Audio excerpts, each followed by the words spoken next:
यहाँ हम 22 साल से हैं, तो हम सोचे कि पत्रकार मित्रों ने बहुत 22 साल से हमको इस कोठी में साथ दिया। हमने कई मुद्दे यहाँ उठाए हैं और सब मुद्दों को जो समर्थन दिया है। यदि पत्रकार मित्र हमारा सहयोग नहीं करते तो हम उन मुद्दों को सफल नहीं कर पाते। यहीं मंडल लगा, यहीं क्या कहते हैं कास्ट सेंसस का काम कराया। महिला रिजर्व से हमने कहा कि सारे 100% महिलाओं का कोटे के अंदर कोटा करो, सरकार मान गई। इस तरह से इस जगह और पूरे डुटियन जोन में हम फिरोज शाह रोड पर रहे, पंडारा रोड पर रहे, नाइन अकबर रोड पर रहे, अब यहाँ हैं। तो 48 साल से हम लुटियन जोन में हैं। इसलिए जिन लोगों ने भी हमको सहयोग किया उनका बहुत बहुत आभार मानते, बहुत बहुत धन्यवाद करते हैं। सर, यहाँ से आप कहाँ जाएंगे? इसके बाद आप कहाँ जाएंगे? यहाँ इसके बाद जो है वो छतरपुर में 5 नंबर का मकान है, उसमें शिफ्ट हो रहे हैं। सर एक सवाल ये है कि लालू यादव की ओर से, आरजेडी की ओर से क्या राजसभा जाने की इच्छुक थे? देखिए, इसका चर्चा ये खत्म जब बट गया है तो चर्चा करने से क्या फायदा है। लेकिन दिल में कि ठीक ये किस्सा खत्म हो गया, इस पे चर्चा करने से क्या फायदा है। क्या आपको लग रहा है कि आरजेडी ने धोखा दिया आपको पार्टी का विलय करने के बाद? आरजेडी से बातचीत हुई थी आपकी राज्यसभा चुनाव के मद्देनजर, ये इस आवाज के मद्देनजर नहीं मदद करेगी, ऐसा कुछ? बात यह नहीं कि राज्यसभा का किस्सा खत्म हो गया, बट गई टिकट, उसके बाद अब मरा हुआ सांप है, उसको क्यों पीटना है। शरद जी, एक और सवाल है। जीतन राम मांझी आए, तेजस्वी यादव आए, सबने आपके साथ सहानुभूति दिखाई, लेकिन क्या किसी ने आपके लिए इस आवाज को बनाए रखने के लिए आवाज नहीं, सबने सहयोग किया। आज के दिन कोई ऐसी बात नहीं कहना चाहता जो लोगों को दुख पहुंचे। धन्यवाद। शरद जी, आप अपना घर क्यों नहीं बना पाए? आप मंत्री रहे, इतने बड़े पदों पर रहे, अपना घर क्यों नहीं बना पाए? नहीं मिली कभी, ये फुर्सत ही नहीं मिली। घर के लोग बहुत डांटते हैं हमको।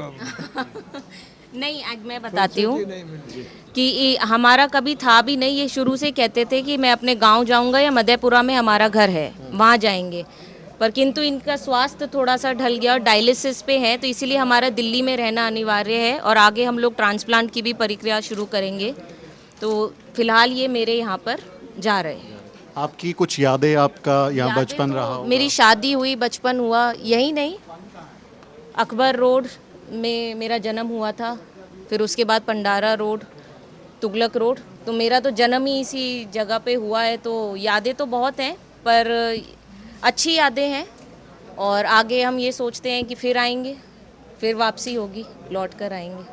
शरद जी, आपकी कोई ऐसी याद है कि यहाँ से जब आप जा रहे हो तो जरूर आपकी आंखें भी नम हो रही होंगी? इन दीवारों के साथ आपका एक लंबा सफर रहा। बहुत यादें हैं, कोई एक दो याद नहीं है। मैंने कहा ना कि यहाँ से लेकर नेपाल तक कई यादें हैं। अब उनका वर्णन करना वो तो आने वाला भविष्य लोग करेंगे। धन्यवाद। ये थे शरद यादव साहब, जो अपने 7 तुगलक रोड, जो दिल्ली में इनका सरकारी आवास था, उसको छोड़कर जा रहे हैं। भावुक भी हैं क्योंकि इस घर के साथ उन्होंने एक लंबा वक्त बिताया, 48 सालों तक वो यहाँ रहे।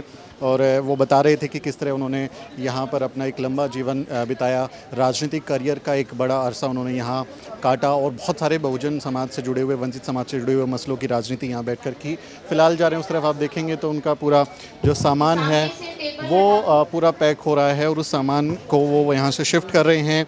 और उनके पास अपना दिल्ली में कोई खुद का मकान नहीं है जो वो उन्होंने ख़रीदा हो।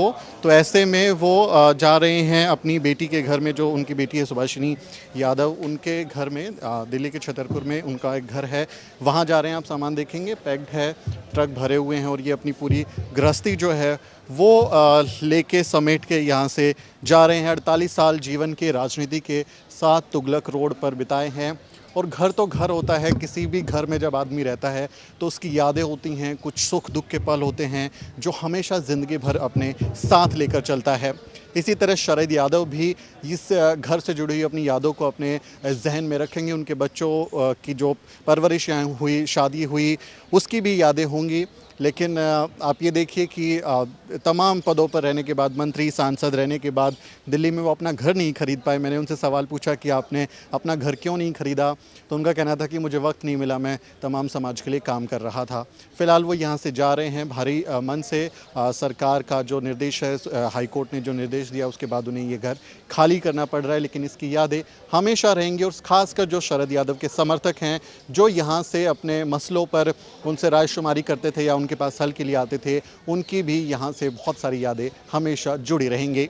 इस बारे में आपका क्या कहना है कमेंट में ज़रूर लिखें और हमारे चैनल को सब्सक्राइब करना ना भूलें। मेरा नाम सुमित चौहान है और इस वीडियो स्टोरी में मेरी मदद कर रहे हैं मेरे सहयोगी मोहित। अगले किसी वीडियो में मुलाकात होगी दोस्तों।